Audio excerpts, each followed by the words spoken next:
Neil deGrasse Tyson, good morning. How are you, my man? Good, great. We had a question before you came on. Before we get into all the good stuff, and by the way, Neil hosts Cosmos, a space-time odyssey, which airs Sunday nights, 9 p.m.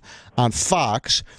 There was a question that we had about you personally, and that is, I said, what is his actual title? Is he an astronomer, an astrophysicist? Turns out you're an astrophysicist. But the question was posed, you're on TV a lot. Do you actually still practice astrophysicism or whatever? I like astrophysicism. I want to start using that. That sounds more mystical than astrophysics. Yes, I'm on TV a lot. I live in New York City, and most of the news gathering headquarters are here. So anytime the universe flinches, they come back to me because I think sometime long ago I gave them a soundbite they liked, and they come back for more. And then this opportunity arose where Ann Druyan, who was one of the original creative principals of the original Cosmos, thought about doing it again now for the 21st century, and I said I could do that, and I have some intersection with Carl Sagan in the past, so I feel I can feel this role, and so that came up, and it's a huge time sink, a huge effort, years of there's the scripting and the design and the travel. And all of this. Mm-hmm. And so while that's going on, I put my research program on hold. And I still stick my nose in the journal every now and then just so that it doesn't leave me completely behind. But I have plans right when all the media tails off for Cosmos and the episodes tail off, then I'll become a scientist again in the lab rather than just play one on TV. All right. Well, that makes sense because, I'll see an attorney, Gloria Allred or someone like that on television, and I always wonder how did, or some of these doctors that always appear, I go, how can they actually do what they're supposedly doing? Because I always see her on TV nonstop. In fact, I'll make a stronger statement that my energy to do all of this on TV derives from doing the actual research itself. So that if I kept doing TV and all this public stuff in the absence of when I say lab, I mean I'm an astronomer, so it's observations for telescopes and things. Mm-hmm. Lab is just sort of the metaphor for what the scientist does when you can't see them. But when the energy, it's like a fuel tank. I'm making discoveries. I'm publishing research papers.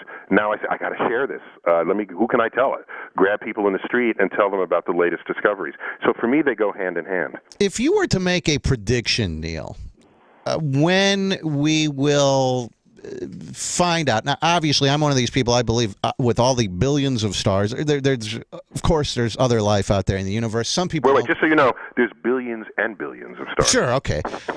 Some people don't believe that, they believe we're the only intelligent life form in the entire universe. It just seems... doesn't seem like a safe bet for me. I think there's lots of other life out there. If you were to make a guess, when do you think we'll discover other life, intelligent or not, in the universe? Are we talking 5 years, 10 years, 100 years, 1,000 years? Yeah, that's a great question. Let me answer it three different ways. I think we will know within 10 or 15 years whether there is life elsewhere, even in our own solar system, in our backyard, because we have probes on Mars that are checking the surface, seeing what the chemistry is, and are there any organic molecules. On another probe, we might dig down deeper, because there might be sort of aquifers down there, places where the water had become permafrost, but then pressure or other forces melted it, mm-hmm. and that perhaps could sustain life.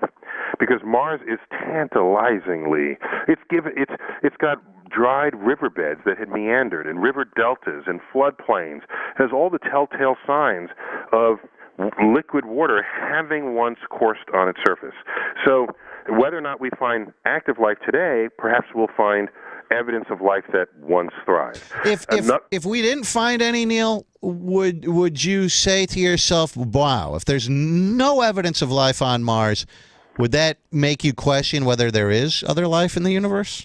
Well, Mars is our nearest neighbor in the entire universe, so that would be like Jill Tarter, who's a big supporter of the search for extraterrestrial intelligence, has an analogy to this. It'd be like you going up to the shores of the Pacific Ocean, and you take a cup, and you dip it into the ocean, and pick it up and say, This ocean has no whales in it. One didn't show up in this cup. So yeah, if you sample the universe in that way, you cannot then conclude that there are no whales, and in that case, not even any kind of other fishes. You cannot make that conclusion because you haven't looked everywhere. So I'm just saying I'd like to know whether there's life elsewhere in our own solar system, and there are a couple of tantalizing places we can look. Outside of that, you've surely caught the news story of now a month ago, perhaps, or 3 weeks ago, that the Kepler telescope released a catalog of more than 700 planets orbiting other stars, star systems. Well, now that we have an inventory of planets, and if we're pretty sure life needs a planet to live on, now can we detect whether they have life? Well, here's a clever experiment. Life changes the atmosphere of the planet that it's on. There's oxygen on Earth, in our atmosphere, because there's life. It's not that life came here and thrived once it saw there's oxygen. It created the oxygen. So these are called biomarkers, and there are experiments colleagues of mine are doing now. In fact, it's a cottage industry where you wait for the planet to pass in front of its host star, and the light from the star passes through the atmosphere, and that light gets touched by the chemistry of that atmosphere. The chemistry leaves its fingerprint in the light of the star. And you look at that fingerprint. Is there oxygen? Is there methane? Is there ammonia? Is there nitrogen? And you make that inventory and you say, we could have only made this with life. And these others are natural and you'd get these anyway. And that could make a target list of which planets, if we could ever have a space program to voyage there, which planets we would visit first. Do you think that America is, look, our lives are so touched by science in so many ways, maybe not out in the stars, but look at the rapid advances we've had in computers and technology. Everyone carries around an iPhone these days. But it seems to me that we're getting dumber when it comes to science. We love to consume the science and what science has given us, but we don't really understand it. Do you think that I'm right about that, or are we just as we've always been as dumb as we are? You are completely right about that. I'm going to reword it in a slightly different way. I'm going to say we love our gadgets. We love our okay, but now look at our smartphone. So what is going on in the smartphone?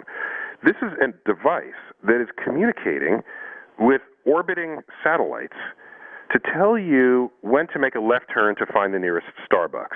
Okay? Yeah. We have become complacent about what's going on in our technologies, and technology is the dear cousin of science. The science comes first, enables the technologists to develop marketable product. So I think that we are so seamlessly blended with the technology in our culture and in our society, we do not remember or don't have within us why it would be necessary to support research in science and technology and innovations in both. So it's not that we're getting dumb about it, it's that we're getting complacent about it. And I'm old enough to remember images of tomorrow. You know, there was the city of tomorrow, home of tomorrow, the kitchen of tomorrow. We all were dreaming about tomorrow, waiting for those discoveries to come. But now what happens when the discoveries come? Why should you then stop dreaming? I want to keep dreaming. Let me ask you this. Neil deGrasse Tyson is on with us, and he has Cosmos, a Space-Time Odyssey, which is on Fox Sunday nights at 9 p.m. Now, as a researcher, for you, what would be the Holy Grail? Would it be, I mean, what if you could make some major discovery? Would it be life on another planet? Would it be something related to the origins of the universe? What, you know, the origin of the Big Bang? What was before the Big Bang, or whatever? What if you could make one profound discovery? What would you want that to be? All right, so I'm not a biologist, so I don't feel the right to claim that I want to discover life on another planet. I'll leave that for the biologists, because the astrophysicists, we got our own list of things. I would say at the very top of my list, which would be shared by, I would guess, most of my colleagues, is to discover and understand the nature of dark matter and dark energy. These are two profound. If you add dark matter and dark energy together, that is 95, 96% of what is driving the universe, and we know nothing about them other than that they exist. and they operate on the expansion and the gravity of the universe. We don't know what's causing it. We don't know what it's made of. And I'd like to think that the answer to those questions then answers other questions that have been dangling. That's the great part of discoveries that are deep and profound. They bring much more than just the one question into the answer box. Let me tell you a quick story before I let you go, Neil, because I know he has other stuff to do this morning. His show Cosmos, which is on Fox. We talked about this even before it went on the air. I said, wow, Fox is really taking this is unusual that they put a space kind of show on network television these days. But my phone screener, his nickname is Dumb. My phone screener watched I think it was the first episode of your show. Correct. And this is a true story. It brought him to tears, he said. It brought him. Why did it bring you to tears, Dom? I was so moved by the sense of community and moving forward in a new frontier and looking to explore the stars and past our solar system and beyond. It moves me. It makes me very emotional to think about.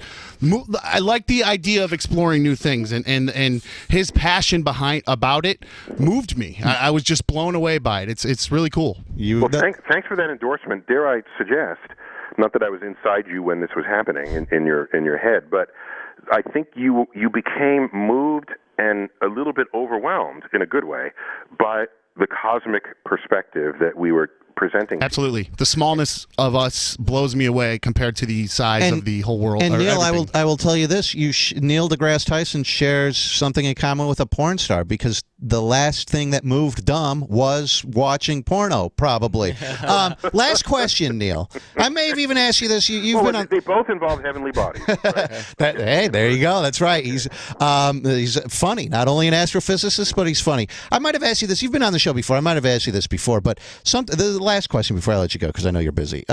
Sometimes, I'm 38 years old, sometimes you'll be laying there in the middle of the night, you can't fall asleep, and for whatever reason it enters into your mind, what happens when I die? I happen to be of the belief, that's probably it. That's the end. And then that really hits you like more than a ton of bricks, because you go, wow, for all eternity, I'm not going to be around anymore. And face it, I'm selfish. I love myself.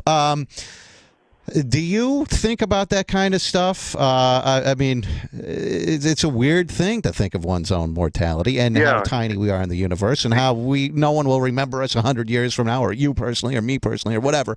Does that weigh on you? So you want to know if I share the same existential angst yes. that you have when you're trying to get to sleep at night? I think we've all had these thoughts, and that's one of the most compelling arguments that people give for an afterlife in their religious practices and writings and teachings and the like. Many religions have some conversation, some explanation, some accounting for what happens to you after you die. And, there's some people are reincarnated, so people have ideas about it. For me, I'm not given any reason to think that my state of non-existence after death is fundamentally any different from my state of non-existence before I was born. That makes sense, I suppose, but... right. So before you were born, you're not saying, gee, how come I wasn't around during, the Napoleonic Wars, or how come I wasn't around to watch Caesar? You're not having that angst about thousands of years of human history that you had nothing to do with. And they were going on in their lives not saying, gee, I wonder... Yeah. I wonder what, they're not thinking it. They don't know you exist. They don't care that you will one day exist. And so I didn't exist back then, and I have no reason to think like I said, my state of and so therefore, I take that state of mind and say, I have to do the most I can in the years I've been given. Before I let you go, a Drudge Report wrote on their page that your show, they said, oh my God, Cosmos is a ratings disaster for Fox. But then I read something else on the internet. They go, no, that's not necessarily true. It's actually a false statement. I don't know where they got that from. Why do you think they did? I have a theory on this. I think because I didn't see this particular episode, but I've had people. I said you were coming on the show, and they go, "Oh, his show is anti-religion. It's all to disprove religion, and so they're against it." Now, Drudge Report, conservative, all in the whole Fox News conservative bubble, all that kind of crap. I think that they might have done that just to stick it to you, Neil. Well, these are two separate points. So the ratings is a quantifiable thing, okay? Fox sold the show to advertisers at a rating of 1.7. Mm-hmm. Okay? Now, I don't know what 1.7 means. I'm just telling you that's the number. It translates into some number of viewers, but it's a formula, all right? Okay. So they, by their calculations, figured the show would do a 1.7. Mm-hmm. And so advertisers said, fine, we'll buy in, and here's the ad money, and there it is. The opening show did a 2.1. So it was better for advertisers than the deal that they had cut with Fox to begin with. Now, the number of people who watch a first show, as they always tell you, is a direct measure of how successful the marketing was. But the number of people who watch the second show, yes, there's usually some marketing dollars that spills over into the next week, but it's typically the word of mouth and the retention of that original audience. Okay? Other shows that Fox was up against that night took a much higher drop in that second week that we aired than we did. We dropped 10%. We went from 2.1 to 1.9, which was still higher than what the series sold at. So it is a false statement to say that it was a ratings disaster. In fact, it was a ratings success if it does better than what they had pegged it at. And so I don't know so that sounds like anytime someone does not read data properly and comes up with a conclusion, you should question what their motivations are and whether they're actually being honest about their information. Because then this reveals a bias. In science, scientists can be biased, but we have checks and balances in place to fetter that out, to reveal whether one science is biased or another, because we recognize that we're humans just like everybody else. So the enterprise of science has built-in error-checking mechanisms, but it's not clear whether journalism has similar forces. Now, with regard to religion, our hero in the first episode was the most religious person in the entire episode. He believed in a God that was infinite, that spread throughout the entire universe, and the Inquisition did not. So to say that it's anti-religion is ignoring certain facts about that episode. I'm going to propose a theory, Neil. You were talking about dark matter. Maybe that's God. Maybe God is dark matter. I just came up with that right now. Right on the spot? Give me an award. That's right. Yes. Okay. Give it to me. Just end it. I get the Nobel. Considering it right now as we speak. Well, listen. Hey, I wish you luck with this on a couple of levels. One, not only on a personal level, I think you're an interesting guy. You obviously are very passionate about this kind of stuff. But two, I think that any way that we can expose the American public to things in science or things that will challenge their mind or make them think about stuff, anything other than Honey Boo Boo or the latest reality television show episode that they're going to watch, I think that is a great thing. And I think you're doing not only a great service, sure, you're getting paid a bunch of money probably to put the show on, but you're also doing not as much as anyone thinks I am. Let me just say but you're also doing a great service to people. Last question, because I know they just told me this is the last of your interviews that you're doing today. Last question. We talked about this the other day, just randomly on the show. I had read something, there's all theories of the universe, and there's a theory that, and it's hard for me as a layperson to understand this, but one is that there are infinite dimensions, and that every decision is or every possibility, the outcome could be in a separate dimension, and there are all these parallel dimensions or whatever the hell. Now, is that just some crap that we read in a magazine article every now and then, or is there any fact, or could there be, and I don't even know what that would mean, there are other dimensions and parallel universes? Are there other me's out there? And I mean, is that a real thing, or is this just some made-up mumbo-jumbo that I read from time to time? Right. So first, I want to separate the word theory from the word hypothesis. Theory we use to describe our deep and predictive understandings of how the world works. So we have the theory of gravity, there's quantum theory, there's evolutionary theory, this sort of thing. If you have a new idea, that's not a theory, that's a hypothesis. And so then we want to test your hypothesis. And if it comes out successfully and somebody else does it and your opponent tries it and they get the same answer as you, then it emerges as a new scientific truth. And if it gives you predictive power, it's a new theory added to the catalog of theories. So there's a hypothesis that there may be a multiverse, and we addressed this briefly in the first episode of Cosmos, where our universe is one of multiple universes, possibly an infinite number. If that's the case, you can reason that every combination of atoms that assembles matter exists and manifests in at least one other universe compared with this one. So there's another universe where we're having this conversation, except, I'm living in Oklahoma and you doing the show from New York. How about this? Maybe I'm the smart one and you're the dumb radio host.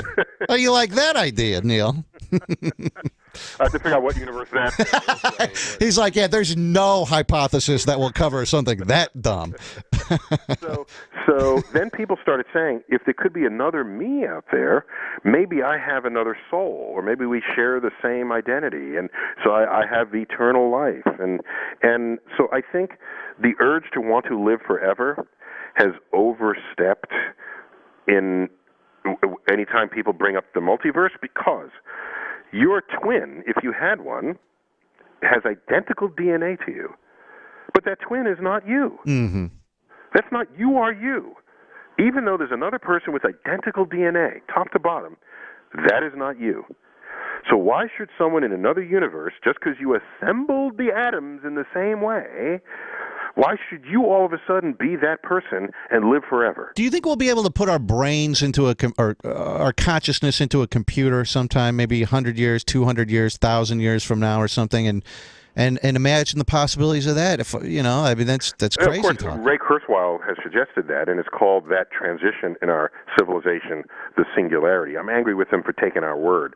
Singularity is the center of a black hole. Singularity was the moment of the Big Bang, and he's using it to describe a social phenomenon, social technological phenomenon. But he's suggesting that the day will come in the near future, in our lifetimes, where you can upload your consciousness into a computer, because computing power will then rival and exceed the total interconnectivity of all the neurosynaptic things that go on in a human. Yeah, but how are you going to get it in there? I think this guy's full of it. I mean, well, you just upload. No, he's saying we'll find a way to do it, even if you did. And that computer then is your mind. Does the computer become you? If you have a thought, does the computer have that thought? I don't think so, because when you're done doing that, you're going to go on vacation in the Bahamas. Right. You'll come back, and the computer didn't. Unless you buy a plane seat for the computer, you had a vacation memory that the computer does not. And now you continue to grow in your life experience, and the computer is stuck with your upload at 10:17 on March 20th. So I don't see this as a meaningful, maybe I'm not creative enough to imagine what that future will be, but every way I think of it tells me it'd just be interesting to have a computer that has your whole brain in it. Cool, I'm going on with my life. Is that any different from inventing a machine that can move faster than you? That's a car? Is that any different from a calculator that can calculate faster than you? It's all things that have been replacing our activity. We got Watson beating us at Jeopardy. We've got Deep Blue beating us in chess. We didn't have riots in the streets after that happened. So it'll happen, and we'll move on. And we'll still have to go to the store and buy milk. Why is anybody, Well, I think for your next episode of Cosmos, you get you and Ray Kurzweil to have a fight, the fight of the universe over the word singularity. And that, my friend, would be huge ratings. No, it's a cage match, and I'm taking the word back. I have to come up with some other word. You'd be up to a 2.3, Neil, for sure. Hey, listen, Neil deGrasse Tyson, Cosmos, A Space-Time Odyssey airs Sunday nights, 9 p.m. on Fox, and their website is Cosmos on TV. Neil, I certainly appreciate you coming on, my friend, and good luck, continued good luck with the show. Thank you. And Cosmos is for everyone. It's not, just it's to try to put us in a new place. all it is. It's a great job that you're doing, and Thanks for your interest. Thank you, Neil. Thank you. Bye bye. Neil deGrasse Tyson.